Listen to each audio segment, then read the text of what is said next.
Raison pour laquelle je suis ici à parler de Wicked. Really? Il me semblait équitable de faire ce commentaire après avoir réalisé une vidéo passablement moqueuse sur l'actrice principale, ses potentielles retombées au box-office, ses comportements étranges sur les réseaux sociaux et ses tournées de presse insupportables. J'ai donc décidé de faire abstraction de la personnalité de l'artiste et de donner une chance au film.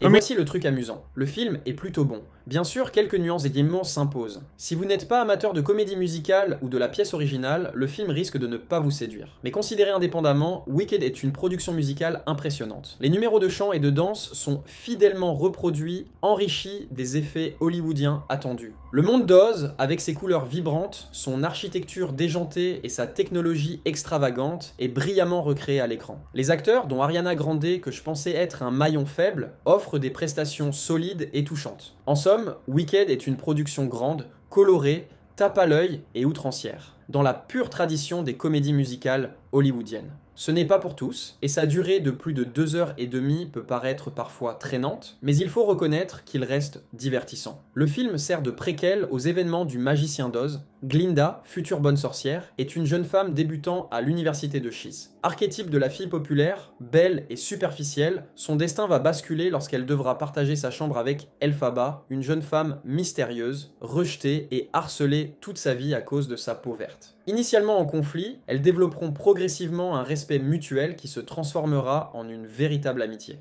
L'arrivée d'un prince charmant vient créer un triangle amoureux qui menace de les séparer. En arrière-plan se trame un complot obscur visant à réduire en esclavage tous les animaux d'Oz pour les empêcher de parler à nouveau. Quand Elphaba commence à manifester des pouvoirs magiques, elle est convoquée par Jeff Goldblum dans la Cité d'Émeraude. Techniquement, il joue le rôle du magicien d'Oz. What the fuck? Mais il semblerait que le réalisateur lui ait simplement demandé d'être lui-même.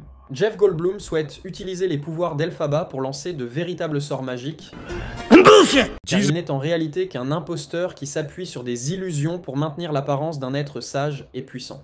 Désolé si cela gâche l'histoire pour vous, mais si vous n'avez toujours pas saisi cette intrigue d'un film de 1939, je ne sais pas quoi vous dire. Comme on pouvait s'y attendre, Elphaba refuse son offre, ce qui l'a conduit à devenir un bouc émissaire et à devoir fuir. C'est ainsi que se termine le film, laissant la suite de l'histoire pour une deuxième partie qui leur permettra de gagner encore plus d'argent la prochaine fois.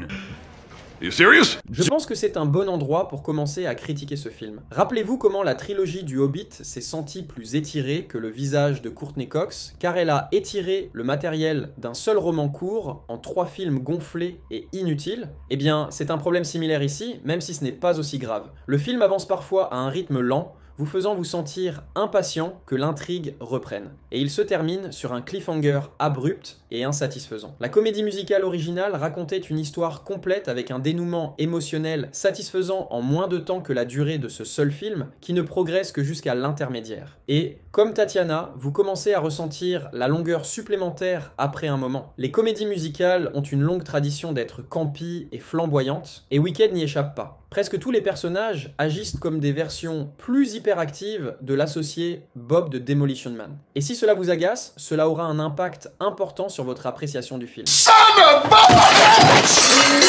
En ce qui concerne les performances, je n'ai aucune critique à formuler. Cynthia Erivo fait un excellent travail en tant qu'Elphaba, interprétant une version plus vulnérable et humoristique du personnage que sa contrepartie sérieuse et stricte sur scène. Michelle Yeoh fait de son mieux avec la plupart de ses dialogues, et le réalisateur est suffisamment intelligent pour limiter ses chants, ce qui était une bonne décision. Mais c'est Ariana Grande qui m'a vraiment surpris, car elle est non seulement à l'aise avec les numéros musicaux, mais aussi une naturelle devant la caméra, capable d'apporter une profondeur et une nuance surprenante à sa performance. Les deux femmes ont une excellente chimie ensemble, et globalement je n'ai aucune critique à formuler sur leur travail. Étrangement, je n'ai pas non plus l'impression que le film essayait trop de prêcher au public. Il y a un thème central d'acceptation des personnes différentes et d'un héros tragique qui essaye de lutter contre le système, mais ce sont des thèmes universels que tout le monde peut comprendre. En fin de compte, je pense que Wicked est un film qui comprend son public et sait comment les attirer, au lieu d'essayer de créer quelque chose de générique et de fade qui n'inspire personne.